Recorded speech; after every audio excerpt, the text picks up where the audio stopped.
ఎండిపోయినా కాస్తుందా? కాస్తుంది. నీళ్ళు ఏం పోయి కన్నా? నీళ్ళు ఏం లేదు. ఏం చెట్టు? ఎలకపండ చెట్టు. ఎలకపండి చెట్టు. నీళ్ళు ఏం లేకన్నా కూడా చిన్నప్పటి నుంచి ఉంది. దాదాపు నాకే 32 years. అప్పటికంటే ఇంకా బిఫోరే ఉన్నది. ఏం చెట్టు ఇది?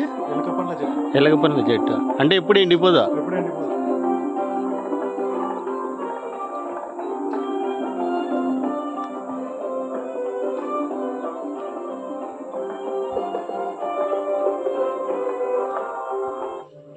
ఉంటున్నా.